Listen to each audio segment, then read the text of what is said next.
Bismillah. Bismillahirrahmanirrahim. Alhamdulillah wassalatu wassalamu ala sayyidina Rasulillah wa ala alihi wa sahbihi wa man walah, amma ba'du. Uhayyikum bi tahiyyatil Islam. Fassalamu alaikum warahmatullahi wabarakatuh. Alhamdulillah, syukur kepada Allah Subhanahu wa taala masih diberi peluang untuk sama-sama kita berkumpul pada malam ini bagi meneruskan sedikit bacaan kitab Al-Bid'ah fil Mafhumi Al-Islami Ad-Daqiq yang dikarang oleh Fadilatul Doktor Abdul Malik Ibnu Abdul Aziz As-Sa'di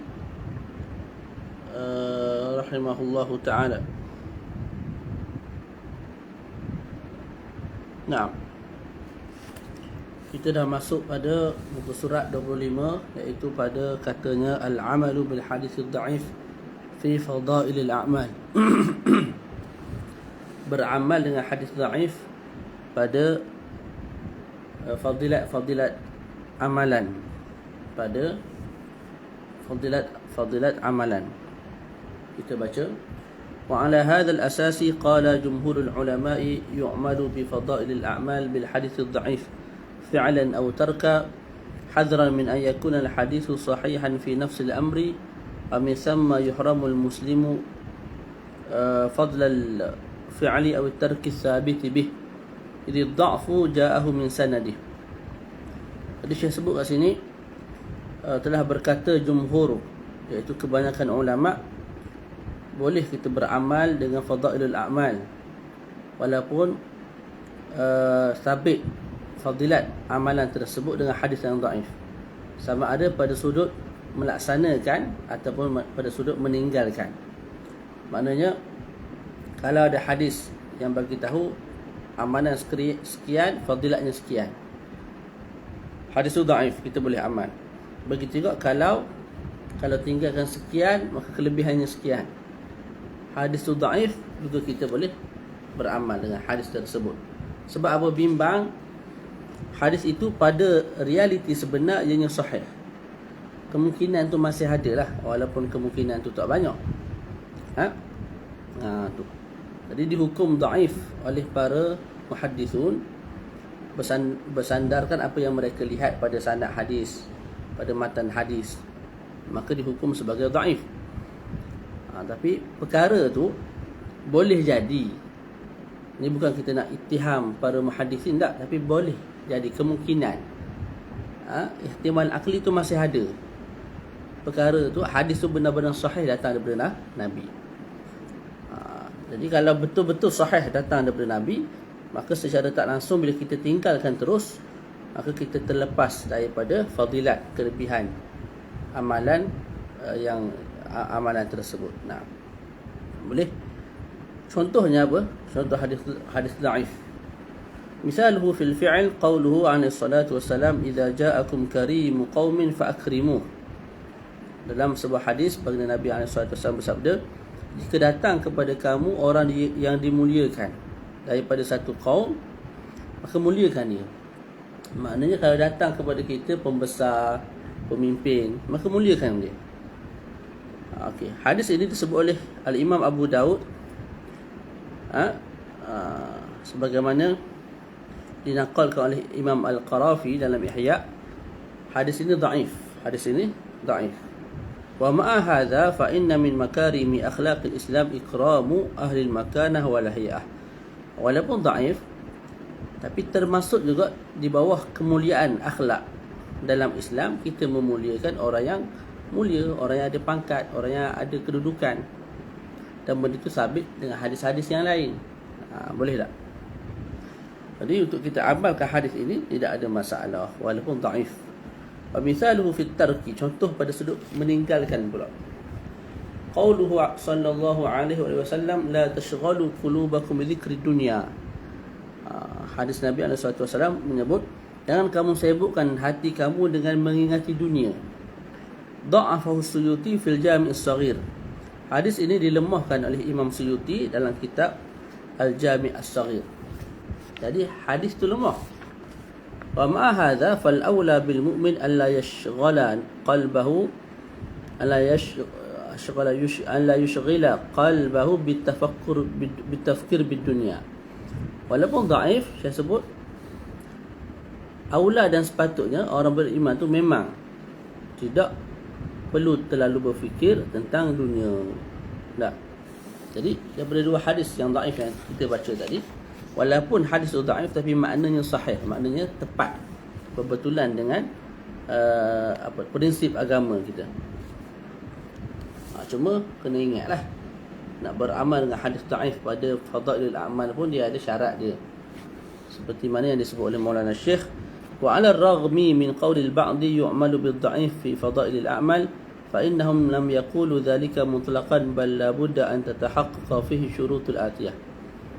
Walaupun sebahagian mengatakan boleh beramal dengan hadis dhaif pada fadilat a'mal, fadilat amalan, tapi mereka tidak mengatakan harus begitu secara mutlak, tapi mereka letak syarat. Apa syaratnya? Ada 3. Pertama, alla yakuna syadid ad-dha'f, hendaklah hadis itu tidak terlampau lemah.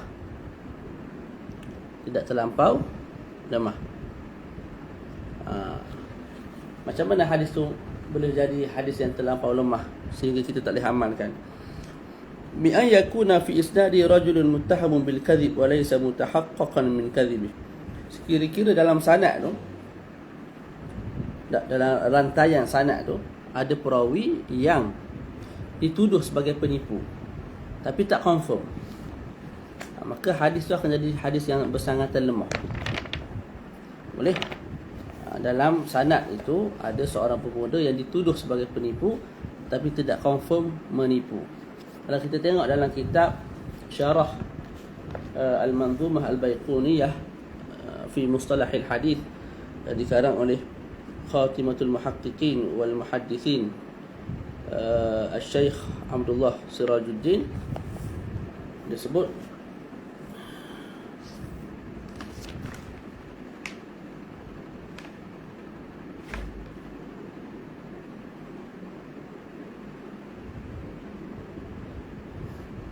orang yang dituduh sebagai penipu ni maksudnya apa?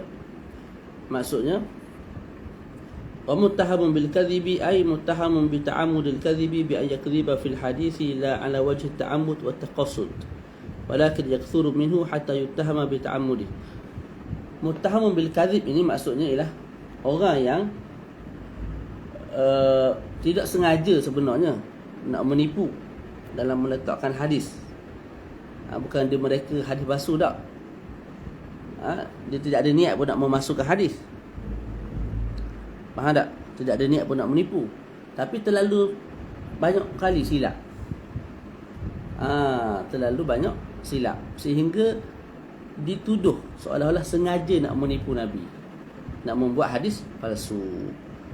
Kalau ada dalam sanad individu yang begitu sifatnya, maka hadis itu akan jadi syadidud dha'f, melampau-lampau atau terlalu lemah, dan kita tak boleh nak amal lah hadis tu. Okey. Li'anna riwayat al-kadzdzab al-mutahaqqaq kadhibuh mawdu'atun. Adapun kalau hadis tu memang confirm hadis palsu, yang tu jelaslah tak boleh diamalkan. Okay, nombor 2, an yadkhula tahta al-qawa'id wal usul al-ammati al-ma'mul biha. Hadis tu masuk di bawah kaedah yang umum, prinsip-prinsip yang umum dalam agama yang diamalkan. Jadi hadis tu sendiri lemah, tapi kita tengok kandungan hadis tu sama macam kandungan hadis lain yang sahih, sama macam kandungan Al-Quranul Karim. Mesti begitu, barulah kita boleh amalkan dia. Tapi kalau dia tu lain langsung daripada kaedah, daripada prinsip, daripada hadis-hadis sahih yang lain, hadis hasan yang lain, daripada Al-Quranul Karim, yang tu tak boleh diamal. Mesti dia masuk di bawah kaedah yang umum ataupun prinsip yang umum yang diamalkan di dalam agama. Sekira-kira ada hadis lain yang menyokong hadis tersebut, yang membawa makna yang lebih kurang sama. Itu yang kedua. Yang ketiga syaratnya ialah alla ya'taqid al-'amilu bihi thubutahu 'an an-nabi sallallahu alaihi wasallam. Orang yang beramalkan hadis dhaif tersebut tidak beriktikad dalam hati hadis itu sabit daripada Nabi. bal amila bihi min babil ihtiyat, malah dia beramal tu semata-mata nak berihtiyat, berjaga-jaga. Maka mungkin datang daripada Nabi, maka kalau aku amal, alhamdulillah, bertepatan dengan hadis Nabi. Tapi kemungkinan tidak. Tak. Jadi bila ada kemungkinan ya, kemungkinan tak, dia amal sekadar nak berjaga-jaga.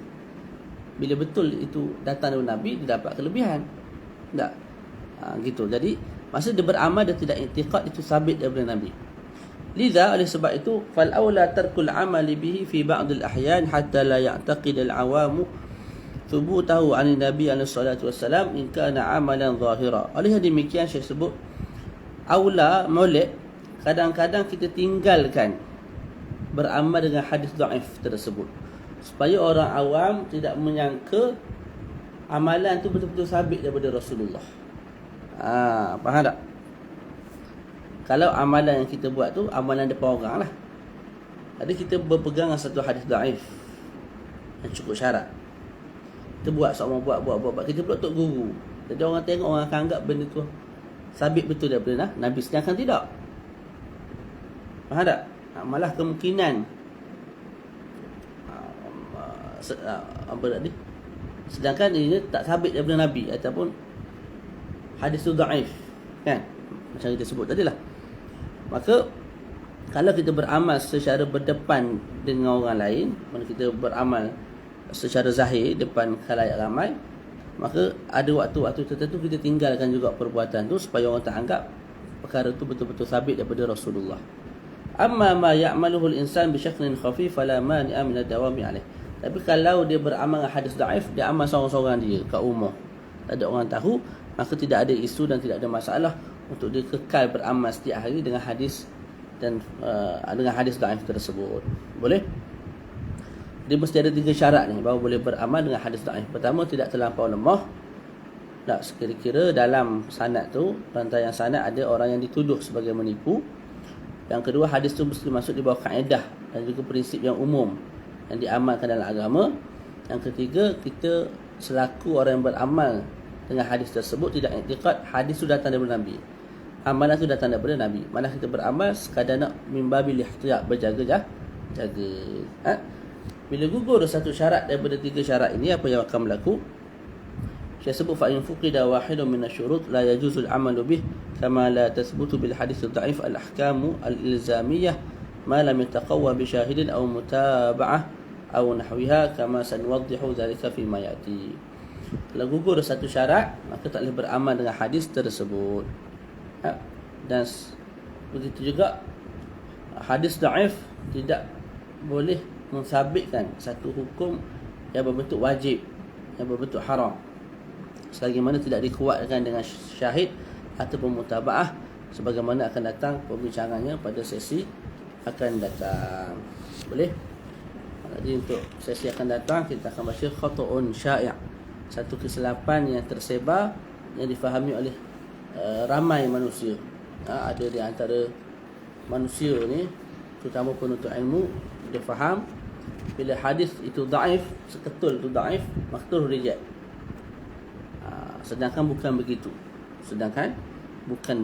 Ada sahaja hadis dhaif, tapi kadang-kadang boleh naik level disebabkan dikuatkan dengan hadis-hadis yang lain yang sama lafaz ataupun sama makna.